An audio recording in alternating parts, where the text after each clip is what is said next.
पहला तो आज विभागीय समीक्षा जिले में पंचायती राज विभाग की जो योजनाएं हैं वो गांव तक पहुंच रही हैं, नहीं पहुंच रही हैं। जो जीरो पॉवर्टी एक स्कीम बनी है, हर गांव से 25 परिवार का चयन हो रहा है जो कच्चे मकान वाले हैं, जो नितांत गरीब हैं। तो ऐसे 15 लाख परिवार पूरे प्रदेश में चयन हो रहे हैं। तो उसका जिले में क्या सिचुएशन है, क्योंकि एक पिछड़ा जिला चित्रकूट को हमारी दृष्टि से यहाँ कच्चे मकान खपड़ैल वाले ज्यादा मिलते हैं, तो उसकी समीक्षा एक उद्देश्य हमारा है। दूसरा है भागीदारी पार्टी, हमारे प्रेमचंद प्रजापति जी हैं, राष्ट्रीय अध्यक्ष हैं, इनकी पार्टी का एक कार्यक्रम है, तो उस कार्यक्रम में हमको जाना है। यही दो हमारा उद्देश्य है यहाँ आने का। मंत्री जी, जैसे आप अपनी सरकार में वंचित शोषित हक के लिए अधिकार रैली करना पड़ रहा है, क्या इसका उद्देश्य है? नहीं, अपनी सरकार में नहीं, हम तो हमेशा करते हैं। देखिए,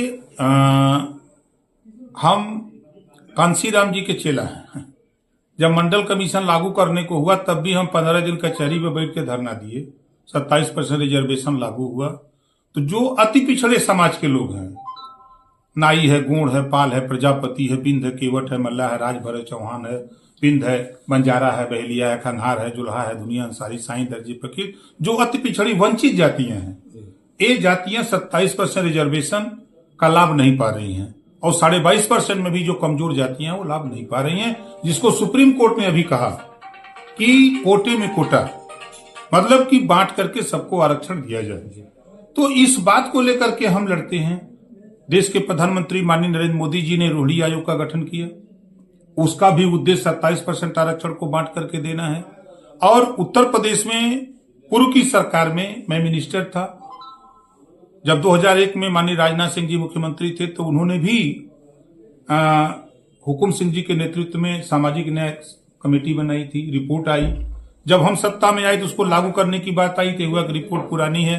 तो फिर उसमें राघवेंद्र सिंह, पूर्व रिटायर्ड जज हाई कोर्ट, उनके नेतृत्व में त्रिस्तरीय कमेटी बनी। कमेटी ने 7, 9, 11 बांट दिया कि जो 7% जो सबसे मजबूत है, जो ज्यादा लाभ लिए उनको एक तरफ कर दिया जाए, जो कम लाभ लिए उनको एक तरफ कर दिया जाए, और जो लाभ नहीं ले पाए हैं उनको एक तरफ। तो 7, 9, 11 में वो कमेटी ने बांट दिया। तो इस रिपोर्ट को लागू कराने के लिए भूख हमको है, तो हम नहीं बोलेंगे तो जिसका पेट भरा है वो काहे को बोलेगा। आज उठा के देखिए, सपा को लीजिए, बसपा को लीजिए, कांग्रेस को लीजिए, कोई नेता रोहिणी आयोग पर बोल रहा है, कोई सामाजिक न्याय समिति की रिपोर्ट लागू करने पर बोल रहा है। आज हम करें जीरो पॉवर्टी की योजना चली है, ये गरीबों के हित के लिए है ना, इसकी कोई जाति नहीं है। लेकिन इस बात को कोई भी नेता, अगर आप गरीबों का हित चाहते हो तो ये जानकारी तो दो कि कम से कम एक योजना बनी है। आज प्रदेश सरकार 5 लाख रुपया बिना ब्याज का नौजवानों को, जूनियर हाई स्कूल पास, कक्षा 8 पास और उम्र 21 साल से 40 साल, हम 5 लाख रुपया लोन देंगे। वो अपना कारोबार करे जो बेरोजगार है। अब जो उसका ब्याज होगा वो उत्तर प्रदेश सरकार देगी। अब इसकी जानकारी कौन देगा? हम, माध्यम तो वही हमारा है।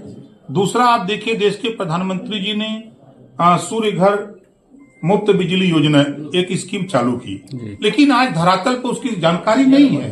तो इसकी जानकारी हम कैसे देंगे? हम एक जनसभा करते हैं, वहां जाते हैं, लोग जुटते हैं, तो उनको जानकारी देते हैं कि आप बिजली के बिल से परेशान हो, आपकी परेशानी दूर करने के लिए हमारे देश के प्रधानमंत्री जी ने योजना बनाई है। आपको 10,000 रुपया अगर सोलर पैनल आपके छत पर लगाने में लगेगा तो 7,500 रुपया सरकार देगी।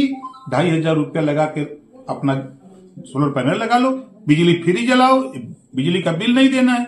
आपके पास छत नहीं है तो सरकार छत भी देने की तैयारी पूरी ताकत के साथ, अभी जैसे 15 लाख परिवार को हम लोग जीरो पॉवर्टी में देने जा रहे हैं। साल भर के अंदर उनको आवास देंगे, शौचालय देंगे, पेंशन देंगे, आयुष्मान कार्ड देंगे, सड़क होगा, बिजली देंगे, उनको फ्री शिक्षा देंगे। ये सारी योजना, पीएम आवास वो अलग चल रहा है, मुख्यमंत्री आवास। मकसद है कि ज्यादा से ज्यादा गरीबों को छत उपलब्ध करा दिया जाए, ये मकसद लेकर के। अच्छा, सरकार की इतनी योजनाएं चल रही हैं, अभी संजय निषाद जी ने कहा था कि भाई लोकसभा में हारने के कारण बीजेपी में कोई विभीषण है, क्या लगता है कौन विभीषण है? देखिए, वो उनका विषय है और राजनीति में उठापटक होता रहता है। अब जैसे हम ही लोग यहाँ हैं, केहू के बुखार आ जाता है, वो क्या कहा जाए, कोई अभी तो हम लोग सब लोग स्वस्थ हैं, तो वो अलग बात है। देखिए, हार जीत लगी रहती है। पार्टी और विचार और सरकार अपना काम, सरकार अपना काम कर रही है, हम लोग अपना काम कर रहे हैं, तो अब वो उनका विचार है। मिल्कीपुर उपचुनाव हो तो क्या लगता है कि कौन जीतेगा वहां? अरे 100% जीतेंगे भाई।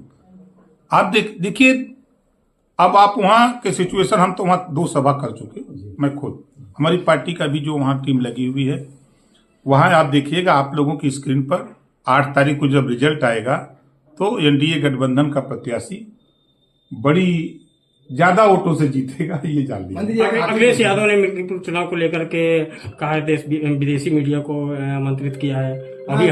तो इस पर अच्छा नहीं, अच्छा ये बताइए, विदेशी मीडिया वोट देगी?